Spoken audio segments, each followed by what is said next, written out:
আনবেন। হুম দুটা ছাগল আপনার যে মন চায়, হুম ভেড়া পাওয়া যায় কিন্তু ভেড়ার বাচ্চা হুম হুম সাথে দুটা ভেড়ার বাচ্চা, দুটা ছাগল বাচ্চা দুটা ভেড়ার বাচ্চা একটা গরু।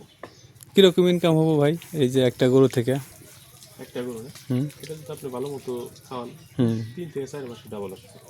তখন 50,000 টাকাটা যদি কিনা হয় তাহলে 50 একটু বেশি দিয়ে নেবেন, 60-এর ভিতরে নেবেন। 60-এর ভিতরে নিতে 60-এর ভিতরে নিলে 3 মাস রাখতে পারে 120 বেচতে পারবে। 1,20,000 বিক্রি করা যাবে। 20 একবারে অনায়াসে। এর ভিতরে আপনার 4 মাসে আপনার মোটামুটি ও 1010 টাকা খাইবে।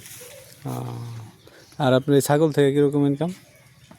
ছাগল মনে করেন যে এটা ছোট বাচ্চার জন্য আপনি কিনবেন 4,000-5,000 টাকা, হুম দুটা বাচ্চা মনে করেন 10,000 টাকা দিয়ে কিনবেন। হুম 10,000 টাকা এটা যদি মাস তিনি রাখেন না, হুম এখানেও প্রায় ডবল চলে আসবে। 6 মাসে? না, দাদা 3 মাস 4 মাস রাখবেন, 6 মাস রাখতে হবে না তো। তাই নাকি? হ্যাঁ, এই বাচ্চাটা তখন বলবো ওরা সুন্দর মতো খাওয়া দিলে পরে ও শুধু বলবো। হুম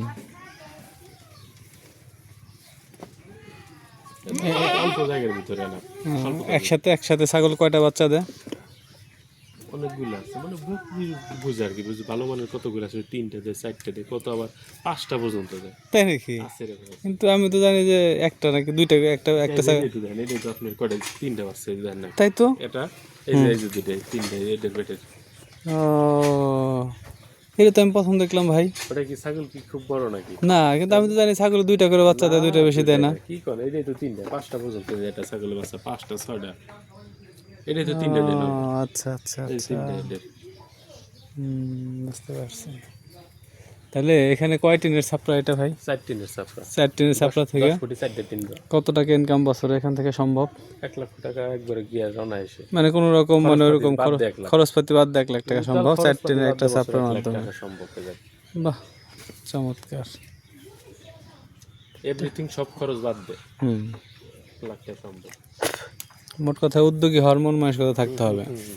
প্রতিটা মানুষকে উদ্যোগী হরমোন মানসিকতা থাকতে হবে এবং ছোটোখাটো স্বল্প পরিসরে এরকম উদ্যোগ নিয়ে কাজ করতে হবে, শুরু করতে হবে আর কি। যাক, ভালোই লাগলো এখানকার। একবারে প্রথমে অনেক বড় আকারে শুরু করলে অনেক কিছু দেখা যায়, বোঝা যায় না। আর অল্প 2-3টা বা 1-2টা নিয়ে শুরু করলে কিন্তু বোঝা গেল যে আপনার ভুলগুলো কি, বা পরবর্তীতে আপনি যখন বিশদ আকারে শুরু করবেন তখন কিন্তু আপনার এই মানে বিষয়গুলো জানা হয়ে গেল যে আসলে এইভাবে করলে ভালো হয়। তো এই কারণে আমার মনে হয় যে যারা উদ্যোগী হতে চায় তাদের প্রথমে অল্প পরিসরে শুরু করা উচিত। যে কোনো ব্যবসা বাণিজ্য অল্প পরিসরে শুরু করলে সুন্দর, প্রথমে বিশাল করা যাবে না, প্রথমে ছোট ছোট আকার থাকা লাগবে। ছোট থেকে আস্তে আস্তে বড় করতে হবে।